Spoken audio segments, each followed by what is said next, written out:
Learning Outcome 1-4. Determine the system response using LTI properties. During Learning Outcome 1-3, we introduced 5 system properties. Please pause the video and write the names of the 5 system properties which were introduced in Learning Outcome 1-3.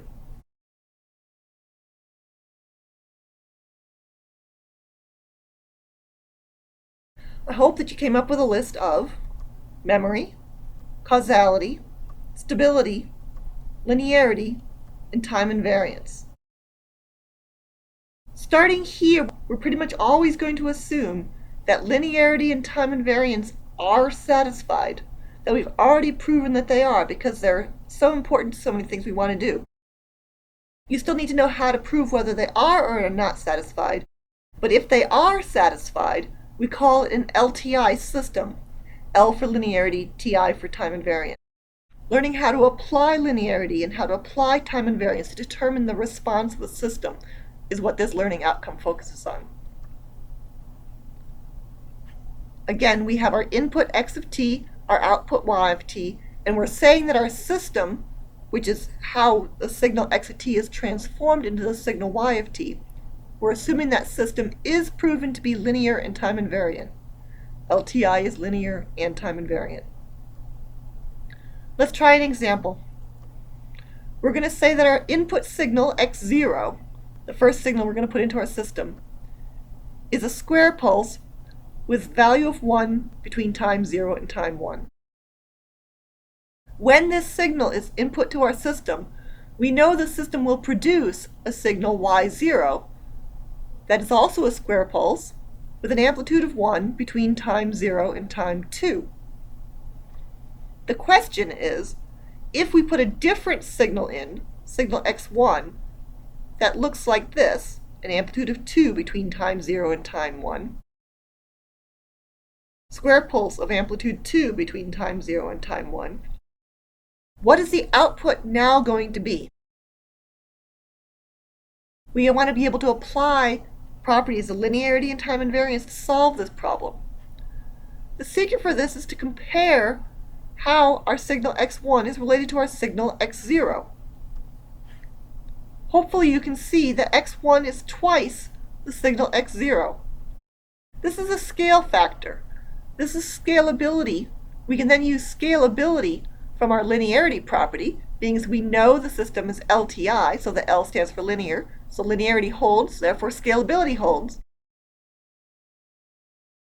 And when we are proving linearity, what we are saying is that if we have the scalability property, if we scale our input, we should therefore scale our output by the same amount. Therefore, we know if x1 is twice x0, that y1 will be twice y0. Given that this is our signal y0, our system output is going to be this square pulse with an amplitude of 2 between time 0 and 2. If I ask one of these problems, you need to write out what the relationship is between the x1 and your x0, between the x signal that was queried and the x signal that was given. State that the same thing happens to our output signals, and then draw a picture of the output or write an equation for the output. Try another example. Same input produces the same output, same system. Now I'm saying, what is the output of our system going to be if our input signal is a square pulse that has an amplitude 1 between time 1 and time 2? Now what will the output be when the system responds to this input signal? Well, let's think about it. How is x2 related to x0? Same shape, different time. That means that x2 is x0 shifted to t minus 1, x0 of t minus 1. By applying properties of time invariance, our output will then be a shifted version of our original output, and we know that that's going to look like this. Square pulse, amplitude 1 between time 1 and time 3. Another example. Same system. If we now input to our system this funny looking shape, something which has an amplitude of 2 between time 0 and 1, an amplitude of 1 between time 1 and 2. What will our output now be? Well, this is a little bit harder to try and pick out how this is related to our original one. But the examples I gave you before were not just random chance. You can see that x3 is built up of a square pulse between time 0 and 1 of amplitude 2, and a square pulse of amplitude 1 between time 1 and 2. These are the two input signals we had in examples 1 and 2. Therefore, x3 of t is x1 of t plus x2 of t, or more importantly, x3 of t is 2x0 of t plus x0 of t minus 1. You need to write this out as a part of your solution that you're going to submit. Okay, now what does that mean that we're going to have for y3? Here we need to apply both properties of linearity and time invariance. We have our additivity, we have our scalability, we have our time invariance. Applying all three of those says that our output y3 will be twice y0 of t plus y0 of t minus 1. Well, if we take our y0 and we scale it by 2, we get the green square. If we take our y0 and shift it by 1, we get the blue rectangle. Now we need to add them. This might challenge your algebra skills initially. They might be rusty here. We have a constant value of 0 plus a constant value of 0 when time is less than 0. That's going to add to 0. Between time 0 and 1, we have a constant value of 0 plus a constant value of 2. 0 plus 2 is 2. Between times 1 and 2, we have a constant value of 1 plus a constant value of 2. 1 plus 2 is 3. Between time 2 and 3, we have a constant value of 0 plus a constant value of 1. 0 plus 1 is 1. Time greater than 3, constant value of 0 plus constant value of 0. Therefore, the sum will be a bunch of piecewise defined 0, 2, 3, 1, and 0. Make sure you know how to do this. You're going to use this a lot during this course. Another example. Input produces output, but now we're going to change the output and say we have a different system where now the output of our system is a triangular pulse. What is the output of this system going to be if we input a signal, which is that same square block? What is our output now going to be?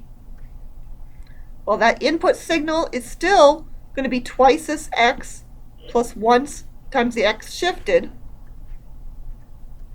So we're going to wind up with x4 is twice x0 plus x0 of t minus 1. Our y4 will therefore still be twice y0 plus y0 of t minus 1. But exactly what this is equal to is a little bit different now because we have a different system and a different y0.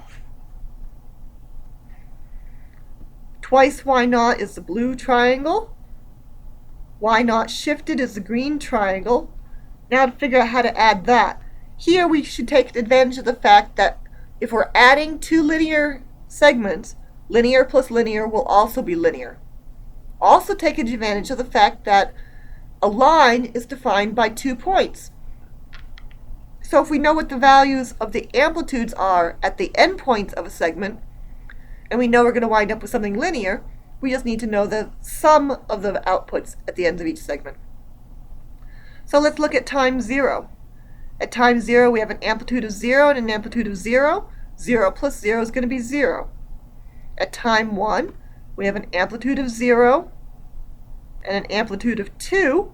0 plus 2 is 2. At time 2, we have an amplitude of 1 for the green, and an amplitude of 4 for our blue triangle. 1 plus 4 is going to be 5. But slightly after that, we're jumping right back down. We've got an amplitude of 0 for the blue and an amplitude of 1 for the green. And therefore, we're going to jump all the way back down to 1. When we work over time 3, we've got amplitude of 0 for the blue, amplitude of 2 for the green. 0 plus 2 is 2. And slightly after that, at 3 positive, we get 0 plus 0. Therefore, the output is going to be constant of 0 for time less than 0. We're going to have 0 plus 2 at time 1. It's going to be linear between those two. Between 1 and 2 is going to be linear, going between a 0 plus 2 and a 1 plus 4. So we're going to go up to a 5, between a 2 and a 5. But right after time 2, we've got a 1 and a 0. So we're going to be back down there. It's going to make a steep drop. We're then going to be again 0 adding up to here.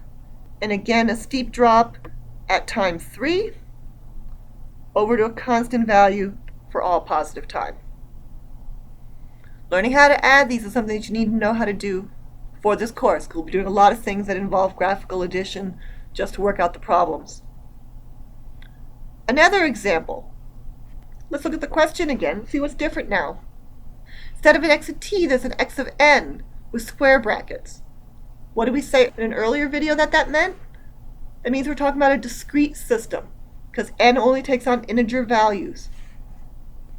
So an example input would be a signal which is 0 until we get to time 0, takes on a value of 1 at time 0, and then returns to taking a value of 0. This happens to be our discrete impulse function. We're going to say that this is going to produce an output that's going to take on a value of 1 at time 0, value of negative 1 at time 1, value of negative 1 at time 2, and 0 everywhere else. If we were to input into this system an x5, which has an amplitude 2 at time 0, what is that going to produce for a system response? Think about it.